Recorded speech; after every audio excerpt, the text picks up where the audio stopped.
I have found when it comes to gaming, the hardest thing to do is live up to the hype, especially if the hype is is 10 years boiling.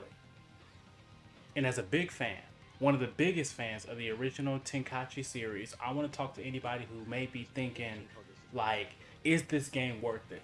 People ask all the time, especially as a Kingdom Hearts fan. You see my Kingdom Hearts stuff at the back. They'll say, "Is this game worth it?" And I always say, I can't say that for you.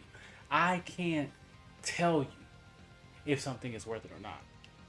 This is the first time that I will confidently say to you, when it comes to Sparking Zero, if you are a fan of the Tenkaichi series, whether you're an old head or the new gen, if you've just been a fan of the Tenkaichi series, you will be satisfied with what they have produced. I've only played it for a few hours. I had to jump off. I knew I wanted to make a video. I got to take my dad to the airport in the morning. I've been up since 5:30. And so I really have not been able to dive into it like I wanted to. But I was telling my friend just before I got off, it feels like Tenkaichi 3 came out yesterday.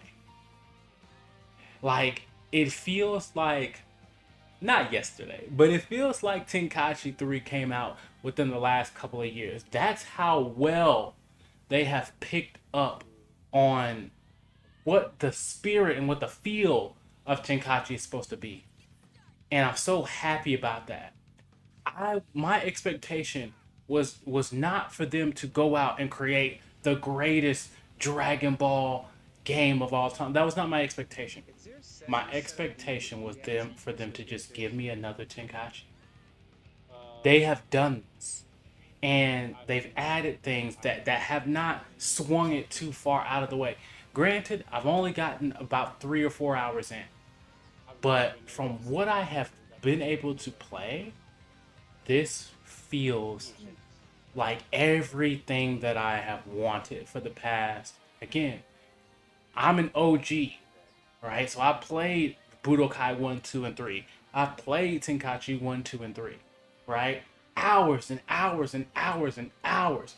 I can't imagine what my playtime would have been because they weren't tracking playtime back then. I can't imagine what my playtime would have been on Tenkaichi 3, but it would have been out of this world.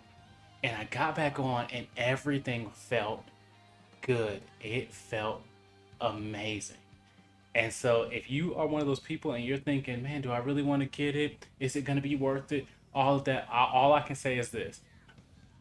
The game is not going to be for everybody. No game is for everybody. But if you are a fan of the Tenkaichi series, this game is going to satisfy you. If you've thirsted for this game to come back for 16 years the way I have, this game is going to satisfy you.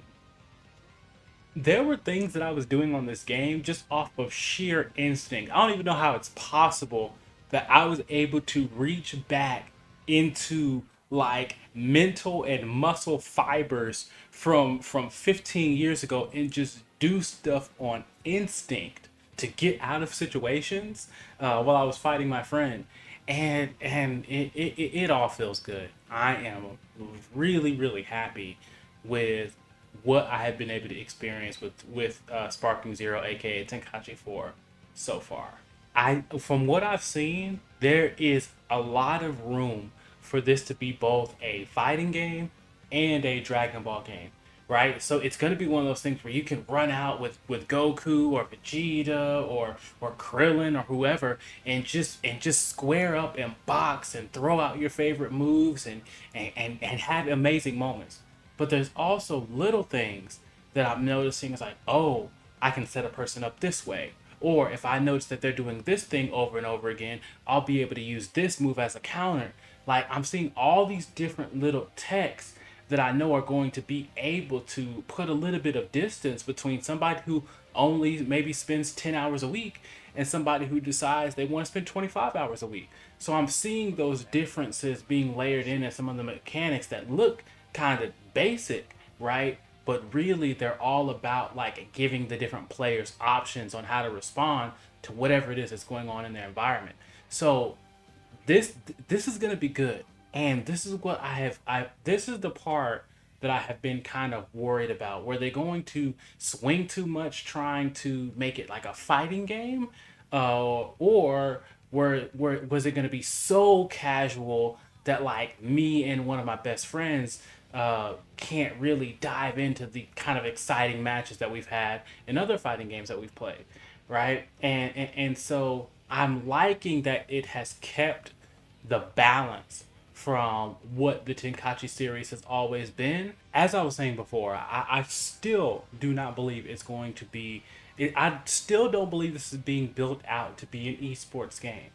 But I still think that people who have a certain level of competitiveness that come over from esports, I think they'll still be able to find something that allows them to kind of set themselves apart and really find their niche within how people are going to play this game. Like me and my training partner, I feel like we'll really be able to push each other and get to those next level and find the hidden things within the game.